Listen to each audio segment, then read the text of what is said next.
ಮೀನುಗಾರರ ವಿರೋಧಕ್ಕೆ ಮಣಿದಿದ್ದ ಕೇಂದ್ರ ಸರ್ಕಾರ ಕಾರವಾರ ಬಂದರು ಹೈಟೆಕ್ ಮಾಡಲು ತಾತ್ಕಾಲಿಕ ತಡೆ ಕೊಟ್ಟಿತ್ತು. ಸಾಗರಮಾಲಾ ಯೋಜನೆ ಕಾರವಾರಕ್ಕೆ ವಿಸ್ತರಿಸಲು ಬ್ರೇಕ್ ಹಾಕಿತ್ತು. ಆದರೆ ಬಂದರು ಹೈಟೆಕ್ ಮಾಡಲು ಮತ್ತೆ ಮುಂದಾಗಿದ್ದು ಮೀನುಗಾರರು ಸಿಡಿದೆದ್ದಿದ್ದಾರೆ.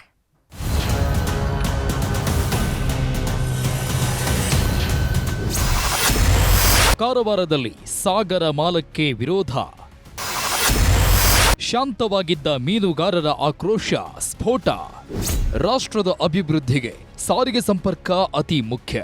ರಸ್ತೆ ಸಾರಿಗೆಗಿಂತಲೂ ಅತಿ ಅಗ್ಗದ ವೆಚ್ಚ ಜಲ ಸಾರಿಗೆ. ಕಡಿಮೆ ವೆಚ್ಚದಲ್ಲೇ ಭಾರೀ ಪ್ರಮಾಣದಲ್ಲಿ ಹೊರ ದೇಶಗಳಿಗೆ ವಸ್ತುಗಳನ್ನು ಆಮದು ರಫ್ತು ಮಾಡಬಹುದು.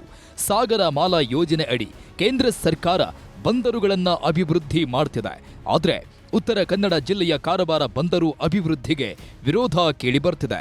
ಸಾಗರಮಾಲಾ ವಿರುದ್ಧ ಮೀನುಗಾರರು ಕಿಡಿಕಾರ್ತಿದ್ದಾರೆ.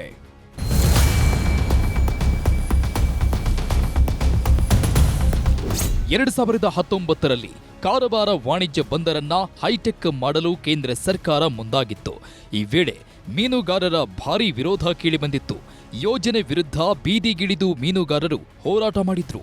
ಆದ್ರಿಂದಲೇ ಬಂದರು ಅಭಿವೃದ್ಧಿಯನ್ನ ತಾತ್ಕಾಲಿಕವಾಗಿ ಕೈಬಿಡಲಾಗಿತ್ತು. ಸ್ಟಾಪ್ ಮಾಡಿದ್ದ ಕಾಮಗಾರಿಯನ್ನ ಆರಂಭ ಮಾಡಲು ಜಲ ಸಾರಿಗೆ ಮಂಡಳಿ ಮುಂದಾಗಿದೆ.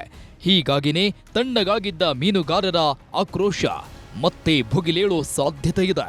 ಹಿಂದೆ ಕೆಲಸವನ್ನು ಕೂಡ ಶುರು ಮಾಡಲಾಗಿತ್ತು. ಆದರೆ ಕೆಲವು ಜನ ಸರಿಯಾದ ಅನುಮತಿ ಪಡ್ಕೊಂಡಿಲ್ಲ ಹಾಗೆ ಅಂತೇಳಿ ಅವರು NGTಗೆ ಹೋಗಿದ್ರು. NGTನಲ್ಲಿ ಮತ್ತು ಬೇರೆ ಎಲ್ಲ ಕಡೆ ಕೂಡ ಆ ಕೇಸ್ಗಳನ್ನು ನಾವು ಗೆದ್ದಿದ್ದೇವೆ. ಇಲ್ಲ, ನಾವು ಭಾಳ ಅಧ್ಯಯನ ಮಾಡಿ ಕಾನೂನುಬದ್ಧವಾಗಿ ನ್ಯಾಯಯುತವಾಗಿ ನಾವು ಕೆಲಸವನ್ನು ಮಾಡ್ತಾ ಇದ್ದೇವೆ ಅಂತೇಳಿ NGTನಲ್ಲಿ ಬೇರೆ ಎಲ್ಲ ಕಡೆ ನಾವು ಕೇಸ್ಗಳನ್ನು ಗೆದ್ದಿದ್ದೇವೆ. ಸೊ ಹಾಗಾಗಿ ಕಾರವಾರದ ಬಂದರಿನ ವಿಸ್ತರಣೆ ಕೆಲಸ ಏನಿದೆ ಅದು ಮುಂದಿನ ಕೆಲವೇ ವಾರ ತಿಂಗಳುಗಳಲ್ಲಿ ಏನಿದೆ ಆ ವಿಸ್ತರಣೆ ಕೆಲಸವನ್ನು ಕೂಡ ಶುರು ಮಾಡ್ತಾ ಇದ್ದೇವೆ. ಸಾಗರಮಾಲಾದಿಂದ ಮೀನುಗಾರರ ಅನ್ನಕ್ಕೆ ಕನ್ನ. ಮೀನುಗಾರಿಕೆಗೆ ಕಡಲೇ ಇಲ್ಲದಂತಾಗ್ತದಂತೆ. ಮೀನುಗಾರಿಕೆಯನ್ನೇ ನಂಬಿ ಹಲವು ಕುಟುಂಬಗಳು ಜೀವನ ಕಟ್ಕೊಂಡಿವೆ. ಸದ್ಯ 2 ಕಡಲ ತೀರದಲ್ಲಿ ಮಾತ್ರ ಸಕ್ರಿಯ ಮೀನುಗಾರಿಕೆ ಮಾಡಲಾಗ್ತಿದೆ. ಉಳಿದೆಲ್ಲ ಬಂದರುಗಳು ನೌಕಾನೆಲೆ ವ್ಯಾಪ್ತಿಯಲ್ಲಿವೆ. ಕಾರವಾರ ಬಂದರಿಗೆ ಸಾಗರಮಾಲಾ ವಿಸ್ತರಣೆ ಆದ್ರೆ ಮೀನುಗಾರಿಕೆಗೆ ಹೊಡೆತ ಬೀಳಲಿದೆಯಂತೆ. ಅದರ ಜೊತೆಗೆ ರವೀಂದ್ರನಾಥ ಟ್ಯಾಗೋರ್ ಕಡಲ ತೀರದ ಮೀನುಗಾರಿಕೆಯು ನಿಂತು ಹೋಗ್ತದಂತೆ. ಆಗ ಮುಂದಿನ ಜೀವನ ಕಷ್ಟ ಆಗುತ್ತದೆ ಅಂತ ಮೀನುಗಾರರು ಹೇಳ್ತಿದ್ದಾರೆ. ಕಾರವಾರ ಬಂದರು ಹೈಟೆಕ್ ಮಾಡಲು ಹೊರಟ್ರೆ ಹೋರಾಟ ಮಾಡ್ತೀವಿ ಅಂತಿದ್ದಾರೆ.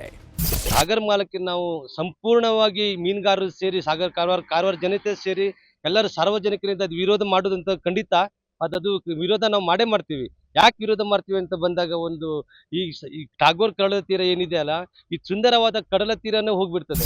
ಇಷ್ಟು ದಿನ ಶಾಂತವಾಗಿದ್ದ ಮೀನುಗಾರರ ಆಕ್ರೋಶ ಚಂಡಮಾರುತ ರೌದ್ರ ಅಲೆಗಳಂತಾಗಿದೆ. ಮುಂದಿನ ದಿನಗಳಲ್ಲಿ ಯಾವ ರೂಪ ಪಡೆದುಕೊಳ್ಳಲಿದೆ ಅನ್ನೋದನ್ನ ಕಾದು ನೋಡಬೇಕಿದೆ. ದರ್ಶನ್ ನಾಯ್ಕ್, ನ್ಯೂಸ್ 18 ಕಾರವಾರ.